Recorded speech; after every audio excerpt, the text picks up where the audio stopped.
story in my life. If I had to describe my life before Christ, it would be directionless and empty. I was just plodding through life, not knowing where I was going or where I was going to end up. And I'd always been a Christian. I went to Sunday school and went to church. But there's a big difference between religion and having a relationship. And what I had was a religion, just a label. I never had a relationship with Jesus Christ.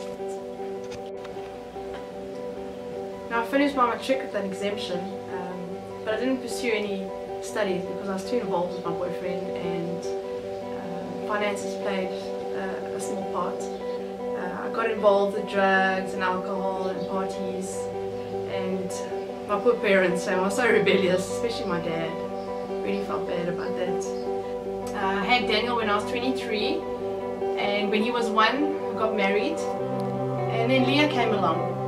But unfortunately the marriage ended in divorce, and from there it was just downhill. My whole life was a mess and empty, and I turned to all the wrong things to fill those voids inside, you know, like men and alcohol and parties, and I just ended up being more lost and more empty. So it all changed for me when I started working at Atterbury Church. God knew that I needed solid boundaries where I had to be accountable to my elders and to the congregation, and you know, he disciplines those he loves. He loves me a lot.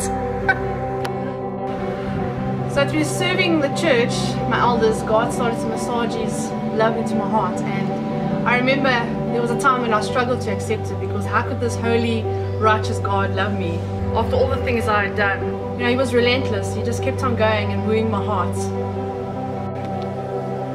And though I was unfaithful, he was faithful all the way through, and he filled all those longings, all those voids inside of my heart. And you know, he took my stone cold heart and he turned it into one after his own, and he made it very easy for me to serve him, to follow him, and to serve his people. I've never been more free. You think Christianity is a set of rules that you have to follow, and you're wrong. You know, Jesus came to set us free. He came to set me free, and he did so indeed. And today my identity is in him, and I didn't have to work for it. He did it all. John 10:10 says that Jesus came to give us life, and life in abundance. And that's what he did for me, and I know that he can do that for you.